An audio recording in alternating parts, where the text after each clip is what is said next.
Well, welcome everyone. We're having a little bit of a technological glitch, so you're not going to see my beautiful face today. Instead, you are going to see the lovely and talented Wendy. So welcome everyone to the third and final Zoom of the Cherry Blossom Festival Shawl Knit-Along. I am absolutely delighted that everybody joined us for this beautiful shawl. It was one that I had a great deal of fun designing and just as much fun knitting. And what we're going to do today is we will have our final prize draw. Wendy will be our wonderful drawer of the prize, and then she will announce. We will get to that at some point here. And because I can't see my schedule, Wendy's going to remind me that we need to do that. All the things have fallen on Wendy's shoulders today. Anyway, what the plan is today is to cover off working on the border of the shawl, because there's some things here where more experienced knitters may have run into this, or they may not have, or it might have been a few years ago. So I just wanted to go over. And Wendy, can you spotlight the camera here? I'm If it trying. isn't already? Got it. Yeah. Excellent, thank you. So what we're going to do is look at this border, and we're going to look at how it's constructed, and then we're going to go around the point on the bottom of the shawl, because that's done in a method that not everyone will have encountered. So with all of that in mind, do feel free to, pop in and ask questions as needed. And of course, you can always ask them in the chat, and Wendy will let me know if you have asked something, and then we can make sure to answer it. Also, of course, if you have any questions from the previous parts of the shawl, please do feel free to ask. And remember that there's lots of help in the previous Zoom on making our pretty big blossoms here. So hopefully that's all covered in detail, but like I say, if there's anything you need to ask, please do. Now, the very first and most important part of this is, again, where in the pattern do you find helpful and useful things? As always, on page 2 here, we have a number of bits that are very important, and one of them is this bit here that I have highlighted in pink for myself, and it says, gauge is important for this shawl as most of main color 2 will be used. Alternately, if you have less than 35 grams of yarn remaining after knitting the border of the shawl, the body of the shawl, the border can be worked using an additional 40 grams of yarn. So the border here took me a fair amount of yarn, and I came up with probably only about 5 grams of yarn left over. So it's pretty important to have at least 35 grams of yarn, because if you don't, you may run out of yarn before you get to the end of the border, and that's incredibly frustrating. I just saw something flash by. That's great. My phone is actually showing me chat. So the question was, where would you find the previous meetings? You'll find them on our YouTube channel. So we post those up. They're there in perpetuity so that you can watch them as many times as you want. So with yarn requirements for the border of the shawl, like I say, you need to have roughly 35 grams of yarn. If you're a couple of grams shy of that, you should be okay, but make sure that you have plenty left, because there's nothing more frustrating than getting to the end of the border and running out with like this much left. So I really don't want anyone to have that happen. It's really easy to go off gauge on a shawl because you get into the swing of things and you start relaxing, and that last third of the shawl will grow a little bit in terms of your gauge, and that's where you can run short on yarn. Now, normally, I like to design my shawl so that you've got a 10% margin in there for people who are a little bit off gauge, because I am the queen of being off gauge on shawls, so I want to make sure that everybody can work with that as best as possible. But this one, I didn't want to add more yarn in if we could get away without it, so that's why I'm warning you about that issue with the gauge. If you don't have enough yarn, if you get a postage scale or a kitchen scale, and by the way, right now, they're really cheap these days on Amazon, like $20, you can get a really nice digital scale to weigh your yarn in grams, because it's such a great way to estimate yardage. Anyway, if you don't have enough, you can easily substitute. So you can go and put any fingering yarn you want in on the border, as long as you have, like, say, 2 mini skeins, or you have somewhere around 40 grams of yarn, just to make allowances there. So it's easy enough to substitute, and I know that we've had some knitters working on this shawl who did substitute their border with another color. I've seen a couple of them where they substitute it just to get another color pop on the shawl, and then I do know at least one person substituted because they were a bit short on yarn. Can you go through, Wendy, and just see if somebody has got their microphone on and just mute it for them? Because I'm hearing some weird little noises. Normally on the main computer and webcam, I would be able to tell what's up there, but it's just a little bit baffling on my makeshift camera here. Anyway, so you can substitute, you can use the same color as you had in the rest of the shawl, or you can put a totally different color on. A good example for me is I knit a shawl by Stephen West, and my shawl is almost 9 feet across. Clearly, this is not on gauge, even though the delightful man likes to make really large shawls. So I ended up putting a different color on to do my I-cord border for that shawl, and it actually was a lot of fun. So don't feel bad if you have to substitute another color in there. You can use any fingering weight yarn, so you could use more Socknado. If you wanted to get some to match the rest of the shawl, then 2 mini skeins is plenty to do it with. So the person that I do know that switched because she ran out of yarn had more than enough to do it with 2 mini skeins that she had already in her stash. So that's just something to pay attention to. Now, if you find when you're working your border that you're starting to get really loose and floppy, that can be an issue. I see something in the chat saying, is it better to start with a new skein if you have 28 grams of yarn? Yeah, you're really borderline there. The one little trick that you can use if you're starting to get floppy on the edge, because it's garter stitch instead of stocking stitch, and for some of us, our gauge gets larger, so you could drop 1 needle size. Just be careful that it doesn't pull the border of your shawl in too tight, but that is a way to save a little bit of yarn. With 28 grams, you're really close to being borderline on having enough. So I would probably substitute there just to be on the safe side. You can run what's called a lifeline. So that's put something like get some unwaxed dental floss and just run it through all the stitches on the border of your shawl before you knit the border. And if you have to pull the whole thing out, at least then you're not trying to pick the stitches up at the same time. But 28 grams, I think, is going to be a bit short. And frustratingly, you're probably only going to be about that much short here. So I would definitely substitute there. But like I say, if you find that your border is getting really floppy, try going down 1 needle size. It will save yarn.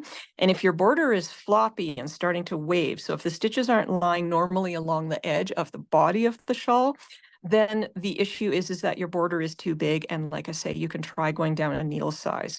So I do know some knitters who get larger in garter stitch, and that is a way to solve that little problem. So just giving you some troubleshooting on here. And for those of you who are off a little bit in terms of the weight, I am sorry that I went to the very end of the skein. It's the one and only time I let myself do that. So it's an interesting thing, but you could do a lot of fun stuff in terms of what you're doing. One option would be to get a mini skein, and you could actually just stripe your border in sections. So you could have, say, 2 of these, and they're basically called teeth. 2 teeth in one color, then switch to another color and alternate them. The only thing is that you won't be able to stripe, like as in having the color go to here and then the little fans here being another, because unfortunately, the border is knit sideways, so there's no way to do that. But you could knit sections of color if you wanted to, and that would allow you to put an extra color in. So if you had something left over from the main part of the shawl, you could do alternating little bits of color in there, and that could be kind of fun on this. Really, in the end, you are the master of your shawl, and you can do whatever you want in terms of the colors on it. So don't be afraid to change up colors, and you can do some interesting stuff in terms of alternating, that sort of thing. So you can really play with it. The nice thing about this shawl having lots of color already and lots of changes of color is that it will look harmonious. It won't look like it was something you did because you ran out of yarn. Okay, so that is the important piece there, which is looking at our gauge. That is left over from a previous Zoom. So we have gotten to the border, and there's going to be some new stitches in here.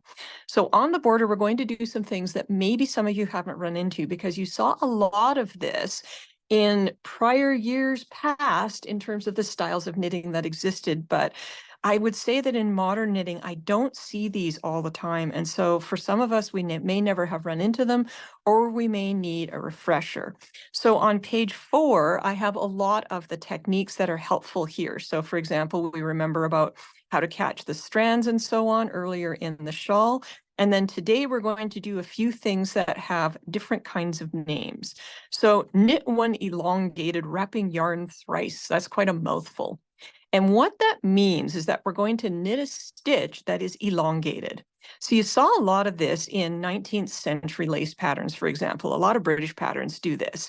And that's actually what's used in these nifty little points on the shawl.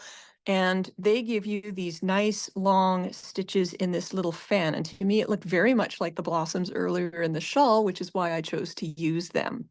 And the knit, what was it? Knit one elongated wrapping yarn Carolyn, thrice. can I What? interrupt a second? Can I interrupt a second? Is it possible to have Wendy pin you so only you show so it's a larger picture?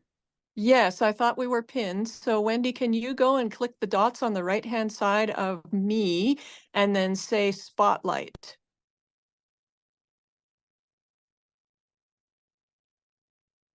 Is that working? I can't tell myself. You might have spotlighted yourself. Yes, it's working. It's working. Is it? Thank you. Fantastic. I am so glad. Okay, thank you, everybody. And thank you for letting me know that that was an issue.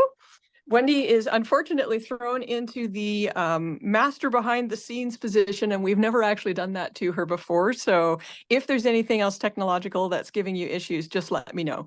Okay, so our knit one elongated wrapping yarn thrice is this bit in the border. Now, hopefully it's a little bit bigger and more visible. And what it is doing is just simply putting more yarn in each knit stitch. Some ways of knitting will do that via perhaps like a double or a triple yarn over at some point that you will drop, but this one does it in the actual knit stitch. And I've seen this in some of these old knitting patterns, these old laces, and you can have quite a few wraps that will get you really long sections of yarn, but they're caught really well on both ends. And that's why it's done via a knit stitch instead of a yarn over nearby. So that's a really interesting little thing that is a holdover from these very, very elaborate old lace patterns. And in fact, the border on this shawl is adapted from a 19th century lace. And it was a very large, wide border. And in order not to make you use an entire ball of yarn, what I did was I modified it to make it narrower and not as deep and a little bit easier to work so that we were cutting back on our yarn requirements and also giving a border that looked a little more balanced for size on the shawl. But it is fun to use some of these historic things.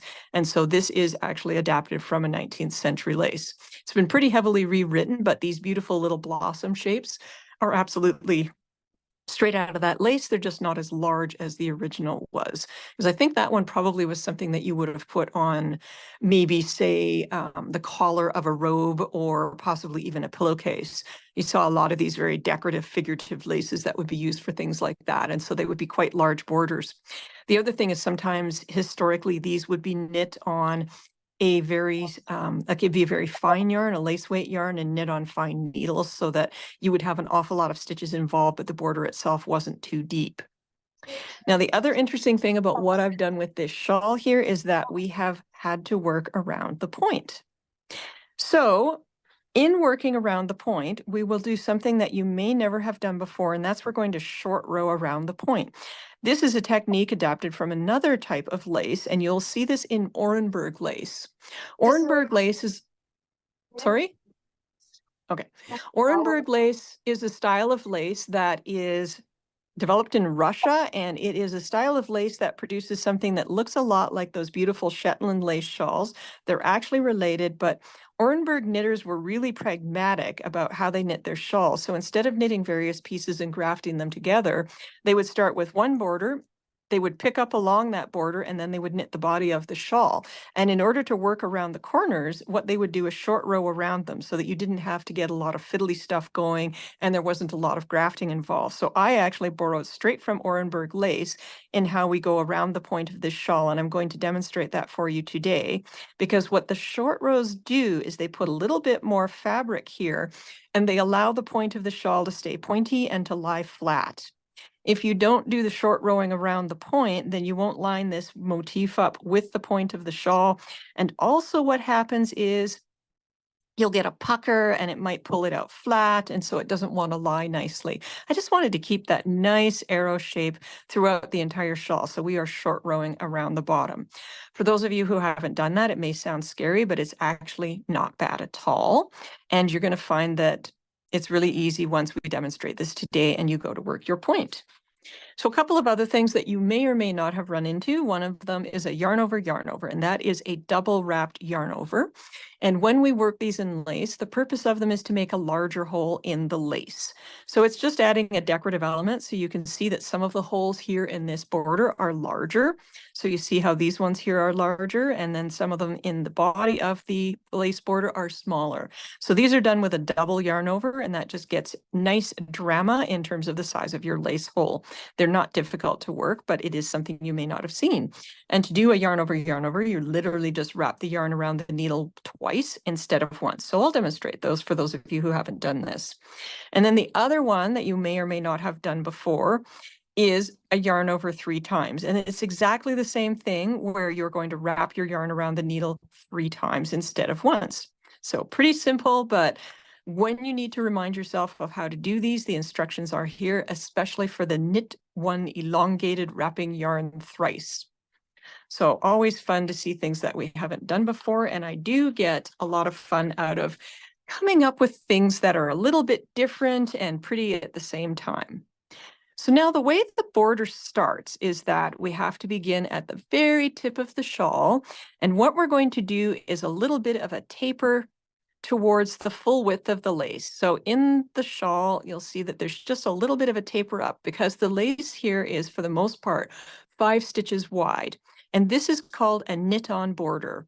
And so this border gets knit onto the live stitches of the shawl, and it binds it off at the same time as it's worked. But we have to get up to the full width of that border. And the way that we do that is to begin with a taper. So when we start the first side of the border here, what you're going to do is see cast on 2 stitches.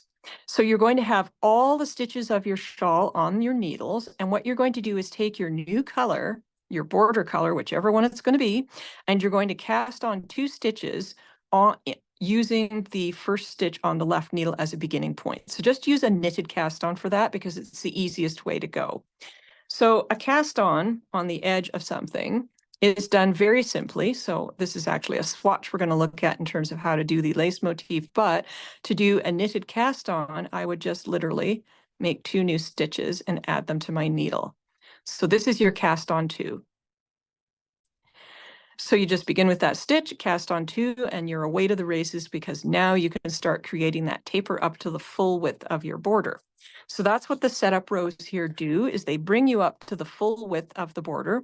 You'll have 5 stitches of the border. Now let's talk a little bit about how the border is worked. And the chart is really good for an actual visual on this. So your chart here is your border, and you can work from either the chart or the written instructions for the chart, but it's a good visual representation of what we're doing. We're going to have 5 stitches on our needle, but the way it connects to the live stitches on the body of the shawl is that when we are working a right side row, knitting towards the body of the shawl, the last stitch of your border is going to be knit together with a body stitch, and that's going to connect them.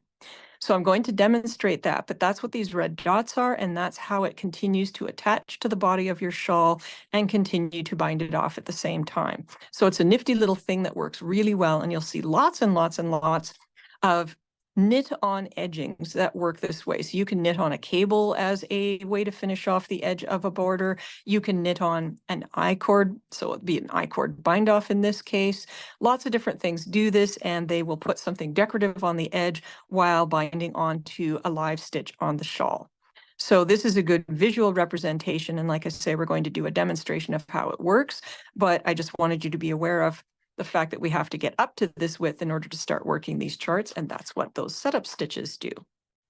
So once we've got up to the full width of our border, which is 5 stitches wide, and when we look at this, which is the border, that's what we're talking about. So we have a slipped stitch on the edge, and then we have 3 garter stitches, and then a garter stitch that is knit together with a stitch of the shawl's body. And you won't see it on the front because of the way that it's done, but you'll see that little knit 2 together showing a little bit on the back. So you can see the 2 colors knit together there. It's very mild and subtle, but the way that it's done by knitting 2 together through the back loop puts that little bit of a noticeable catch on the back where you don't see it.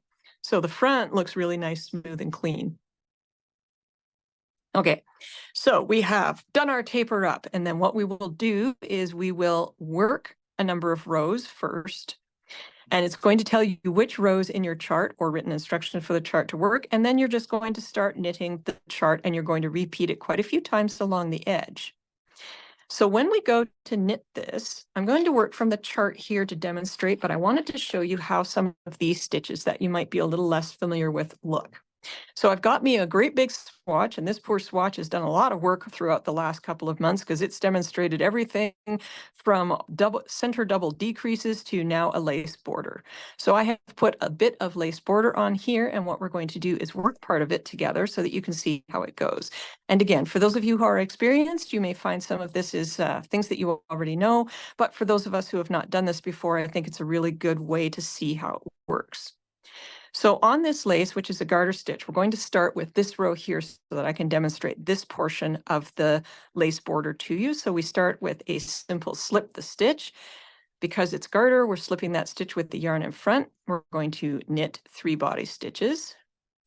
And then we're going to connect to the next stitch of the main body of the shawl with the last stitch of your border. And to do that, you put your needle through the 2 back loops of those stitches as if to knit, and we knit them together.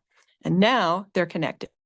So there is a loop going through them, and they are connected, and we just knit back on the wrong side row. The joys of garters. So you're not doing anything weird once you've turned the work. You're just going to knit those 5 stitches as if the body didn't exist, and this is all good. So now we're going to work row 19, and that is again, slip the stitch, making sure I'm centered here, getting me a little extra yarn, knit 3 stitches, and Wendy, you'll let me know if this is nice and visible. Insert your needle through the back loops of the 2 stitches and knit together. Turn the work, bring your yarn to the back so you can just knit row number 20.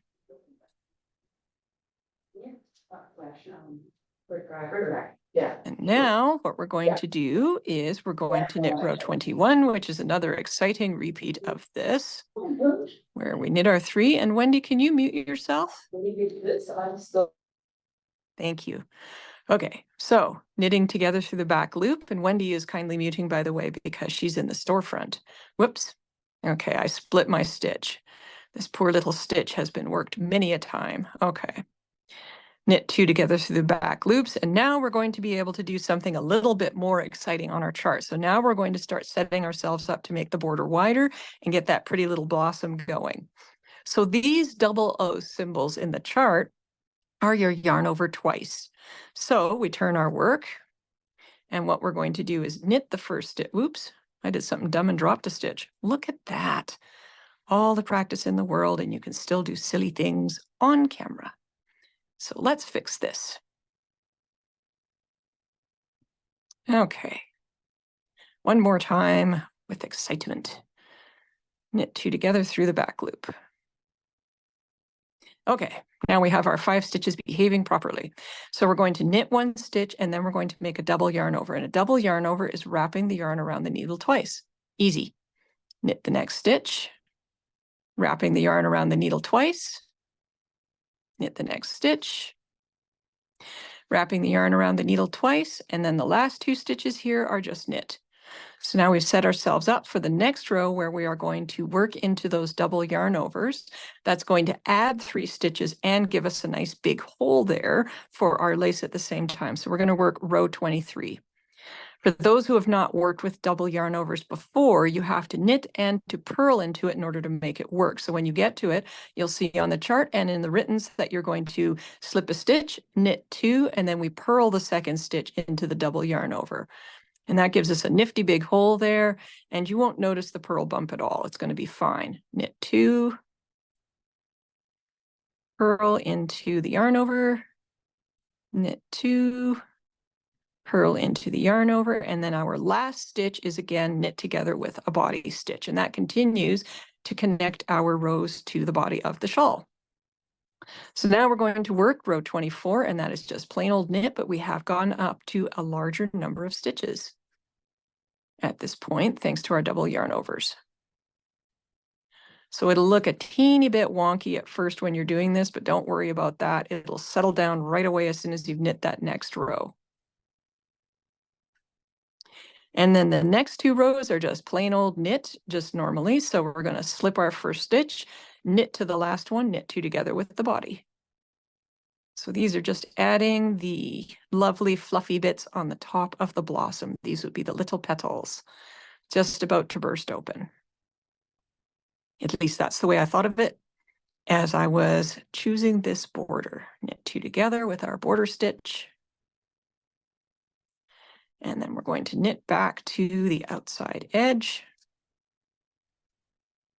Then we're going to get to something exciting and different for some of us.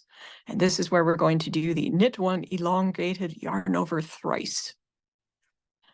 So to work this stitch, it's deceptively simple. It's like doing a yarn over, except your needle is in the stitch itself while you're doing that. So instead of wrapping the yarn once and then finishing our knit stitch, what we're going to do is wrap the yarn 3 times so that we have 3 strands of yarn around the needle. And then we're just going to finish the stitch as normal. And that's what it's going to look like, is a set of 3 on your needle. That's what you would expect. Again, insert the needle, wrap the yarn 3 times, and finish the stitch.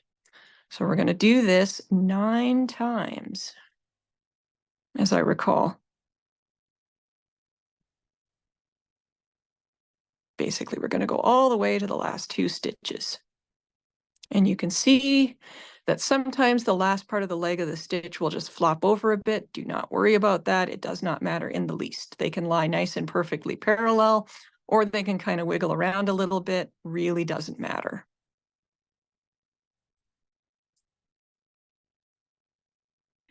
So we're getting there, almost done, wrapping 3 times each time. I always count when I do this, by the way, because this gets a bit hypnotic and it's really easy to throw like 4 wraps in there. I know I caught myself one time doing 5 because, again, I really should stop watching Scandinavian noir when doing this, but unfortunately I have a bad habit of that and I cannot break myself of it. The next stitch in the chart is a double yarn over, so we're going to put the double yarn over in. Then we will knit and knit 2 together through the back loop. So we've set ourselves up for that final row of this chart, which is really funky and crazy looking at this point. Now, the first 3 stitches of the chart say that they are knit. So we're going to knit 3 stitches. And we started in, yes. You are in the frame, but you're a bit close to the camera. I think that's a little better focus. Thank you. All right. Would you guys like me to go back and redo that row? I'm not sure if whether it was blurry or not.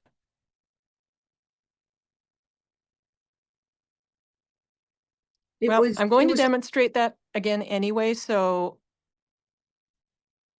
Okay, the 4th stitch is a purl. And now we get interesting because we have to deal with these guys, and these are all going to get knit together. And so the way that we do that, the way that's easiest, is to just transfer the stitches all to the right-hand needle, and you're letting all the extra loops drop.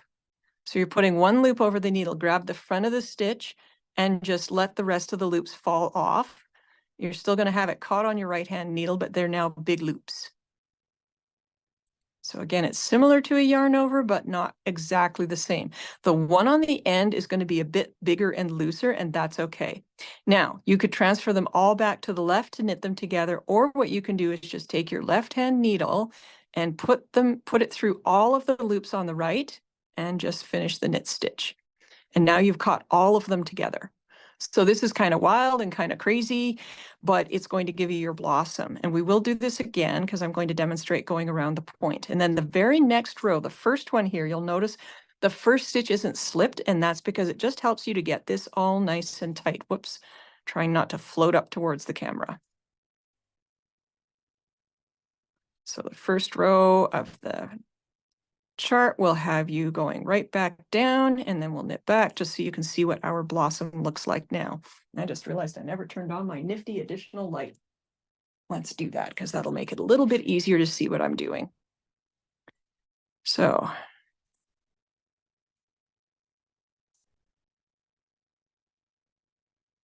this is what your border will look like. And if your little blossom isn't straight, you can just give it a little bit of a tug into shape. You can also wait and do that when you're blocking, because what I do when I block this is I'm going to lay this flat. I'm going to make sure that I have a pin at the point here so that we can get that nice flower shape opened up. So you can always shape your flower a little bit at that time. The very first stitch too might be a little loose around your blossom, and that's okay, because if you pinch it really tight, then it's a little harder to block. It's naturally going to want to be a tiny bit floppier. That's all right. Don't worry about it. when we look at the original shawl, every single one of those stitches is about twice as big as we're used to. So it will pull a little loose there when you've gathered all of these strands, but don't let that worry you. That is just fine. So do we have any questions on that at this point? No, but there was one question a little earlier asking Mhm. if you could join a skein, another skein of yarn while you're doing the border. And then I guess the corollary to that would be what would be the best spot in the border to join if you had to. Yeah, absolutely. You can join another skein of yarn. That's no problem whatsoever. And you would join just like you normally would. So why don't we just knit a few rows, but take a different color here? And let's see, I should have a second end on this one. Look at that, I do. So let's just go ahead and join. Now there's all sorts of different ways to join, but I myself prefer the lazy woman's way of doing this. So what I will do is I will literally just start knitting with a new color. And what you can do to anchor it in place a little bit is to just flip the tail over the yarn and knit. This is kind of a weave and Steven sort of thing to do. And if you don't like the look of weave and Steven, just anchor it in there with a couple of stitches and then go back later and weave in the end. So we've switched balls of yarn here. Normally it would be the same color, but if you want to play the two color idea, this would be the way to do it. And then you can come back and you can weave those ends in later. So you can join pretty much anywhere except for that final little blossom part, because that's going to look a little bit odd. So I would pick somewhere in this section in between the blossoms here. Let's try and get that to show a little better. So anywhere in here, you're going to be fine.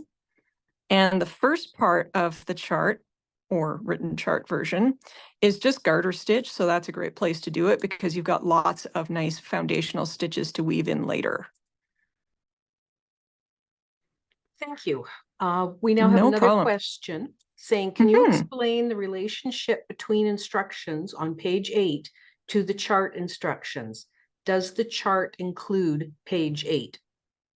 The chart is only the chart. It does not include anything on page 8. That is a great question. So going back to our page 8. So we're going to work these rows here before we start into the chart. And these rows are not in the chart and they will never be repeated again. These are just getting us ready to go to the chart. So we work set up rows 1 to 8, and they get you up to the full 5-stitch width of the border. So that's what they're there for. They are not in the chart. So they're not here. The next thing that we're going to do is we're going to work some more setup rows, but we're borrowing from the chart instead of writing it all out. One of the things that I always find weird in a pattern is that you're supposed to put as little text in as possible. So instead of just writing these out here, we go to the chart and say, do that. So rows 7 and 8 are what we're repeating. And that's these here. So we're going to the chart and we're going to do rows 7 and 8. That gets us all ready to go. And then from here, we're going to work rows 21 to 28 of the chart. And again, that gets us to here where we're going to do a blossom. So what we're trying to do is to get the right number of things in the right places here to get you going on the start of the border. And then after that, you can just continue on with the charts. So that's all of this little bit in here and this first blossom. So that's this shortened, abbreviated portion of the border of the shawl. So that's what that is all talking about on page 8. And then once we have done all the little fiddly bits using part of the chart, now you get to just work that chart 17 times. So you won't be coming back here and doing any of this ever again. You'll work the chart 17 times, and it's just got a little reminder that you always are knitting 2 together through the back loop when you get to the body of the shawl.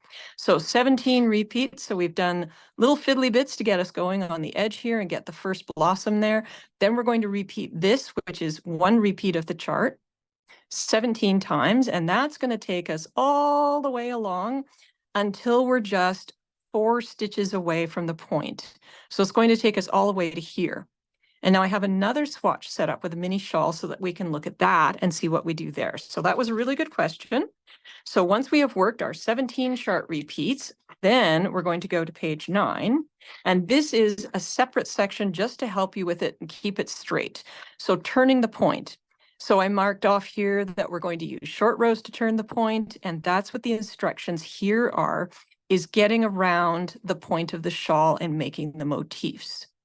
So So when we get to this point, we're 4 stitches away from the point. So the point stitch, and I made an itty bitty mini shawl for you and set it all up so that we can see what it looks like, is between the 2 stitch markers, and we're right here, we're ready to go on turning the point. So I'm actually going to turn the point for you so you can see how that looks and how it's worked, because I know that this sort of thing can be confusing. Wendy, how's it looking with the paper behind, or should I move my pattern so that it's out of the screen a little bit so this is against the cream? What do you think? Because I cannot see it. So would you prefer like this?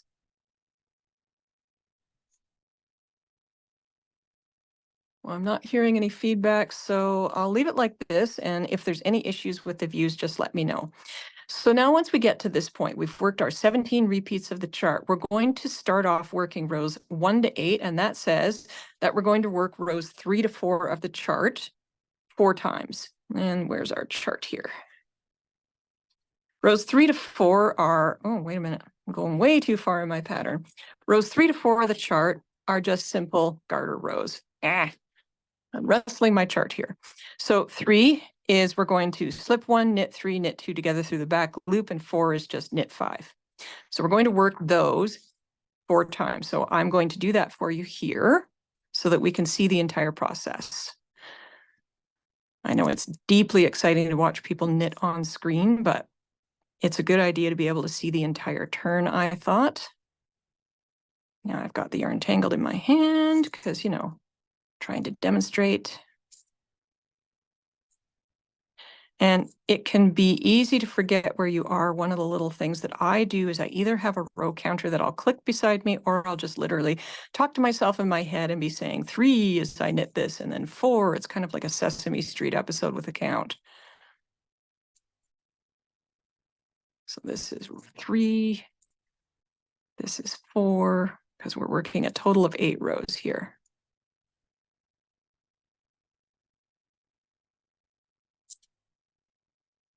Now this is 5. Oops. These are not the right needles for this yarn, but we work with what we have here today.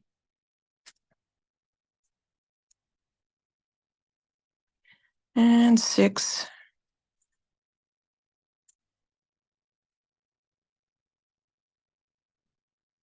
Just need to grab a bit more yarn here.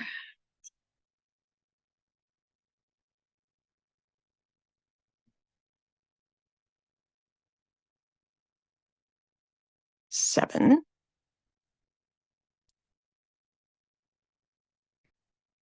Getting real close to our needles now. There's no more increases anymore, by the way. Whoops. Now there's a boo-boo. I did not connect to the body stitches, and you'll know because you got this great big gap and you've still got a stitch on the left. Anyway, let's try this again the correct way. So this is row 7 that we've just finished. Now we're doing row 8. And it's not row 8 of the chart. It's repeating rows 3 and 4, but we have now come to the 8th of those. So now row 9 says slip 1 with yarn in front, knit 4, do not knit together through the back loop. So this is a short row. So we knit our 4. And then what we're going to do is turn the work. We're going to knit row 10, which is knit 1, yarn over twice 3 times, knit 2.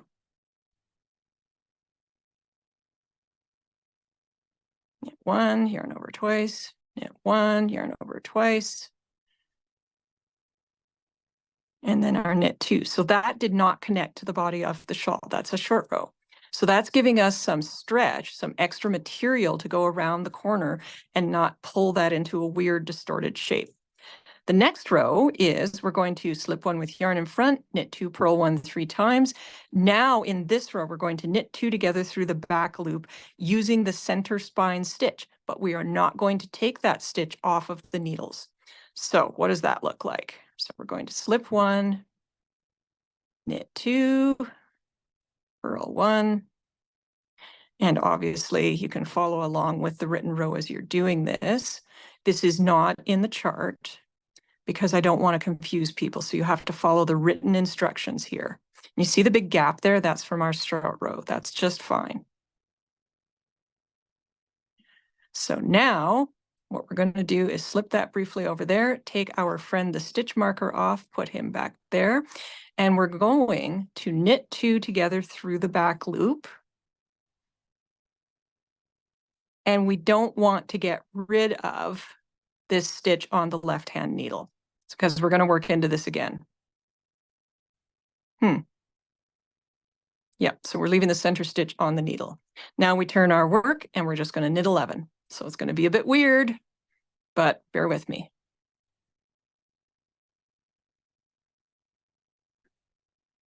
Just grabbing some more yarn here. So there's going to be a short row in the middle of this again, and that's coming up on the next row as we work our blossom. So the next row says slip 1 with yarn in front, knit 10, do not knit together through the back loop. So that's the second short row. And it might be worth counting it. That's 2, 3, 4, 5, 6, 7. Whoops, splitting the stitch. 8, 9, 10. So you see we still have those 2 loops on the left. That's what you want it to look like. And then we turn. The next row, we're doing our knit 1 elongated thrice. Whoops, no, sorry, next row is knit 11. I'm getting excited for the blossom. I really like doing those blossom elongated stitches. Don't know why, but it just makes me happy. Okay, getting to the good bits. Okay. And I'm not sure how visible that is, so I'll just move that a bit. Now, the next one is our knit 1 elongated thrice 9 times, yarn over 2 times, knit 1, knit 2 together through the back loop using the center spine stitch again. Okay.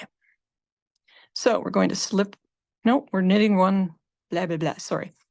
We're doing the knit 1 elongated so we don't slip the edge stitch. Wrap 3 times. 1, 2, 3. And finish the stitch. 1, 2, 3. This is the 4th time. 1, 2, 3.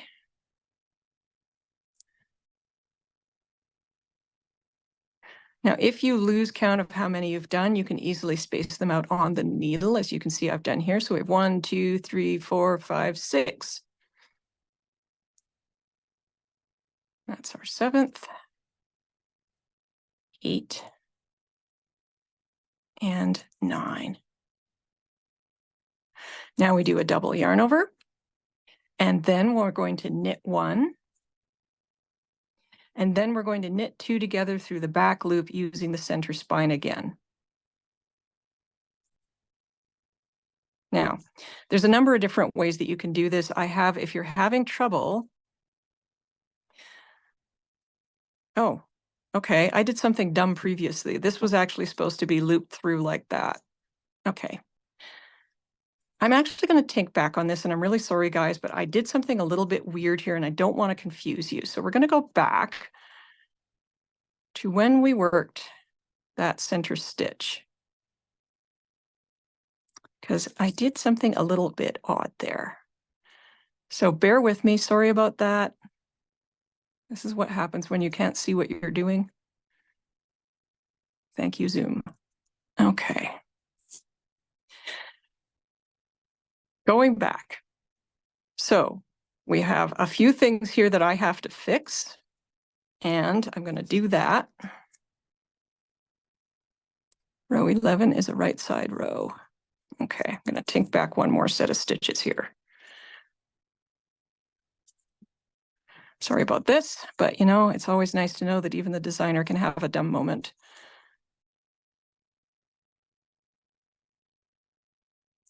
It's been a complicated week. I have a sick kitty and I was up most of the night with him, so I'm having my moments here. Okay, we might as well leave that on there because it slipped anywhere. Anyway, now we're going back to row 11. Actually, no, we're not. We're going back to row 10, so I've tinked back too far. Some people's children. I'll get there.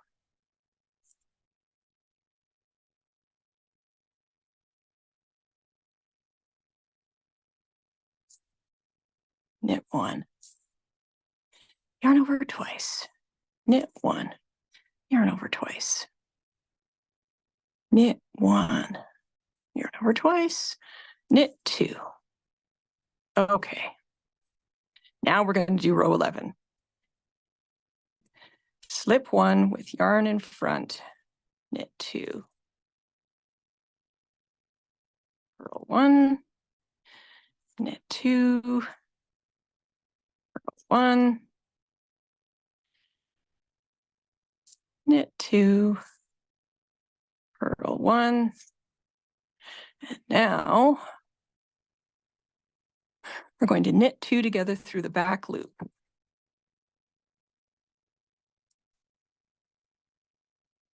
So we've knit 2 together through the back loop. That center spine stitch is going to be used again. All the way back. So you can drop that stitch and pick it up again later, or you can leave it on the needle, but you do want that knit 2 together to be finished.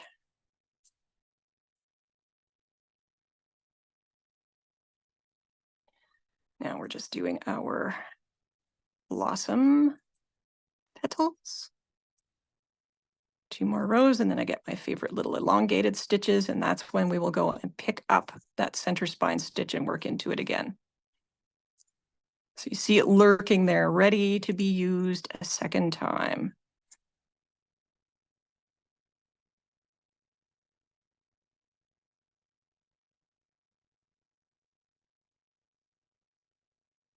So close. All right, now we're going to do our elongated stitches. And we don't slip the first one. Wrap 3 times. 1, 2.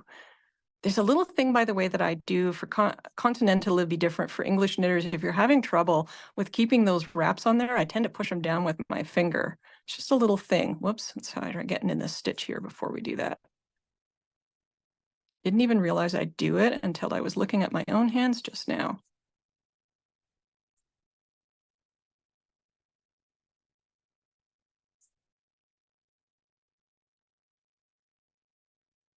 Okay, that's our 9. Now we're going to do our double yarn over, knit 1, and now we got to knit and connect into that center stitch. So you're going to slip this one to the needle and pick that center stitch back up again so that we can knit into it again, put that back, and now you can knit 2 together through the back loops. So I'm going to repeat that for you because that was like, what? What did she do? So this is what it looks like. We have 1 stitch that was unknit on the left-hand side, and that has to be knit into the center spine stitch again. So we're going to pass it to the right-hand needle.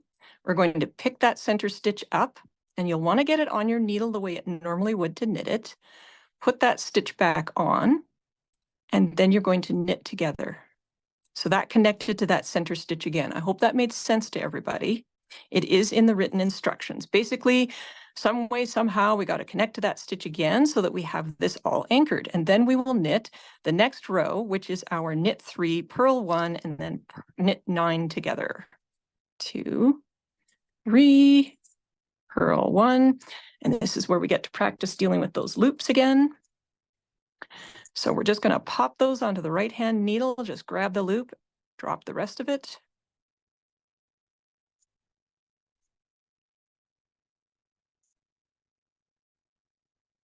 8, 9, and again, the one on the end is going to be a bit bigger, and that is fine. That is intentional. Make sure you grab all 9 loops. Now, I did something silly. I did not move my yarn to the back, so you can just do this and just get your needle back in there and knit 9 together. If you do that, this is something that's pretty common for me to do. So now we have completed this row here. The next row, we're going to go ahead and we're going to make another short row. So we're back to our 5 stitches. So what we're going to do is not connect to the body stitch. This time we keep that stitch knit. We do not connect to the body stitches. And this is a good time to take that next marker off. We're going to work back, knit 5. Trying not to float to the camera.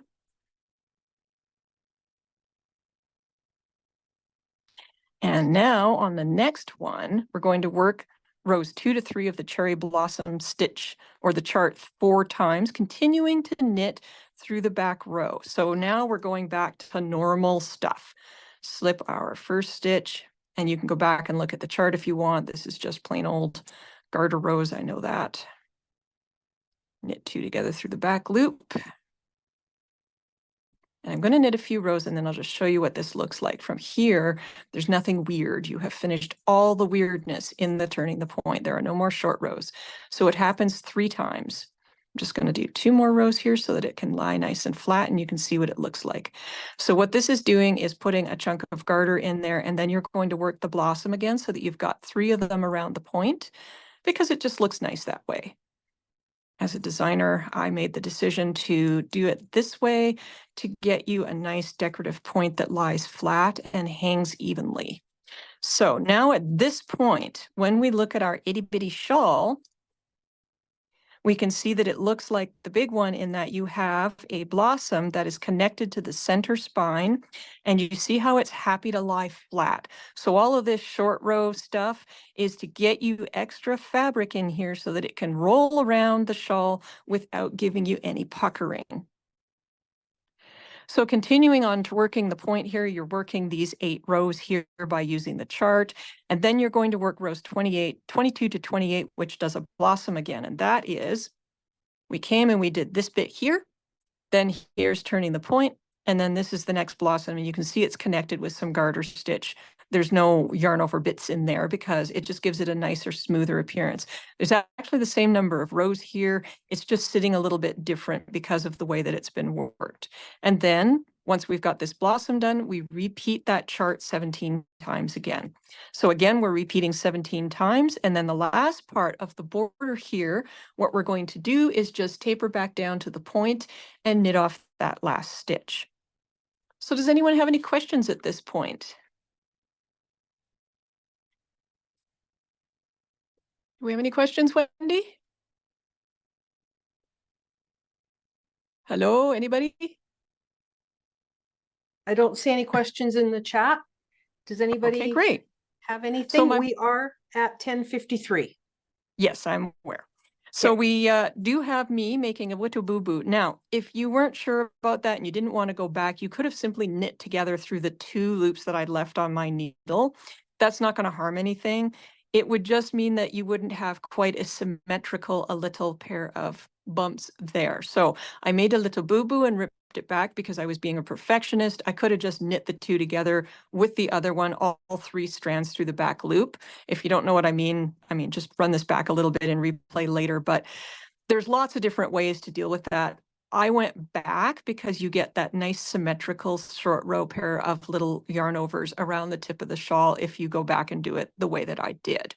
If you don't, no one's ever going to know. On the full size shawl in the smaller yarn, you really got to look to see those short row holes. So there's 1, 2, and 3. No one's ever going to notice. You can do a little bit of fudging. And that brings me to the last tip on this. You may get to the end of the shawl and you won't have the right number of stitches on the needle. You might either be short 1 or 2, or you might have 1 or 2 extra. And what that means is that you missed 1 pair of garter rows somewhere in the border.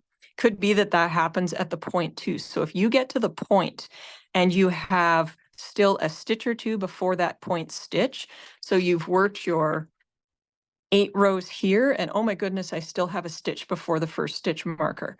Throw in another pair of garter rows.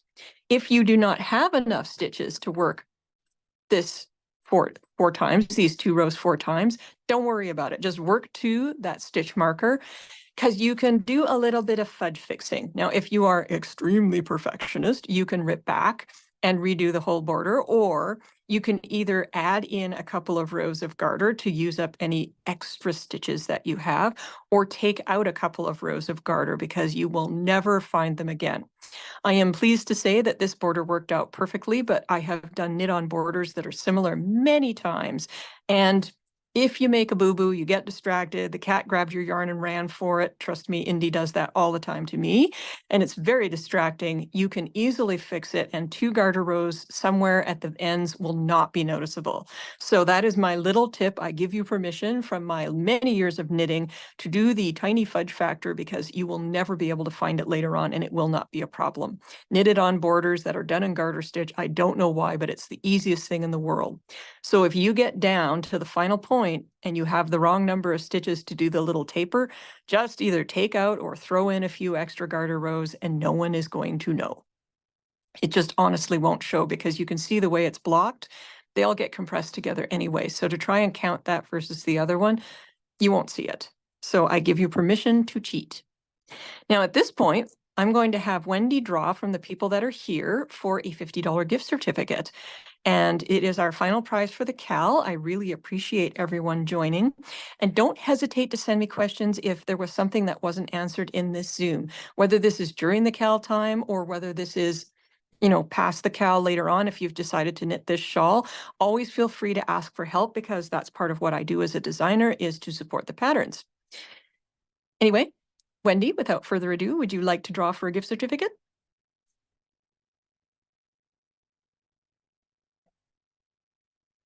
Sorry, I would love to draw for a gift certificate. And just so you don't think this has been staged, I'd already picked Robin Nichols, even though she put in the chat just now, pick me. She must be psychic. Okay, that's brilliant. Congratulations, Robin. I love that. That And- actually happened in our last Shorty Sock Club KAL as well, or Zoom as well. There was a pick me, and lo and behold, guess what? So apparently, when we're drawing gift certificates, everybody, here's a helpful hint. This apparently gives you extra luck. As I say, congratulations, everybody. And did anyone want to do a little show and tell? Because Wendy can take me off spotlight and she can spotlight anybody who's holding their shawl up, because it's always fun to see what everybody else has been doing.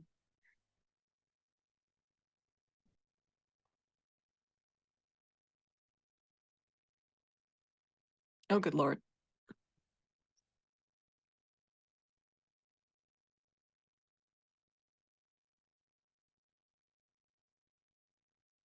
There we go. Sorry, there's Cecile's. That's beautiful. Beautiful. I'm going to have to job. watch later because I can't see it. Oh, there we go. Yay. Yes. Absolutely gorgeous. That is beautiful.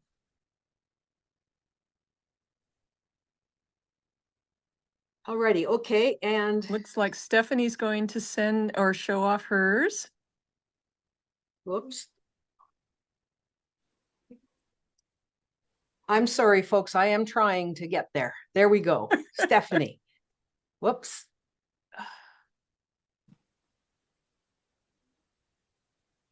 Oh, Stephanie. Absolutely beautiful. Did you want to unmute and say anything about your shawl? Yeah, it's really interesting. I chose these colors from my ancient yarn stash, and they are very different than what yours are. But I live in Connecticut, and after I chose these and I'm driving around, I realized these are the exact colors of the hyacinths in Connecticut, and they're blossoming like crazy this year because of the weather. And they're blue, they're pink, there's some purple in there. It's amazing that I chose these, and then I found out that they just match Connecticut perfectly. That is absolutely fantastic. I just love that. Like, I think your color choices are really beautiful. And one of the things as a designer I love to see is people, deciding to change things up, because it just makes it really fresh and exciting for us. And, I like to see your creativity put into this, because let's face it, everything that we knit is actually an artistry moment for us. And so picking our colors is part of that. You may be in harmony with the designer in terms of the colors they chose, but it's also fun to pick your own. So very lovely. Thank you for sharing that. Yeah, and I don't have enough of this left to do the borders, so I'm actually going to do this color in the border. Oh, nice. I think that'll be beautiful. That is, like I say, one of the fun things. And, Sometimes we feel like we have to do exactly what the designer said in terms of how the colors are used, but I have started cheating with shawls and throwing like little surprising pops in there, and it can make it a lot of fun. So using poor old, Aurora Cabin as my example, I had gone with colors fairly similar to Stevens because I fell madly in love with them. But then I threw the most lurid purple pop on the border because I'm like, these are blues and greens and purples, and they're very lovely, but they're all soft, and this thing needs a kick. So I really like that little thing that I did to change it up. Is there anyone else who'd like to do some show and tell? I see Kim. I'm not fix my roll yet, but I'm getting the waist part. Well, it's beautiful, Kim. It's really coming along nicely. Yes, I put 6 markers on my repeats. That is a smart idea. Absolutely. That's one of the reasons why I think that lace can be really annoying, but it can be made so much more enjoyable because with stitch markers marking the repeats, it's much easier to keep yourself on track. And if you make a boo-boo, it's much easier to find because you can check in between those markers. So thank you for that suggestion, Kim. That's brilliant. You're welcome. So do we have anyone else who wants to show off a shawl, or are we looking to get out into the sunshine? I don't see anybody else putting up their hands or turning their cameras on. Well, I do appreciate everyone coming out and joining us today. This shawl was a really interesting one for me to design, and it had such stories in it for me. And it's very exciting to know that everybody wanted to join me on that path and to put their own flowers in. I thought that's so fun. So I really appreciate everyone being a part of this. And, just wait for the next one. It'll be fun too.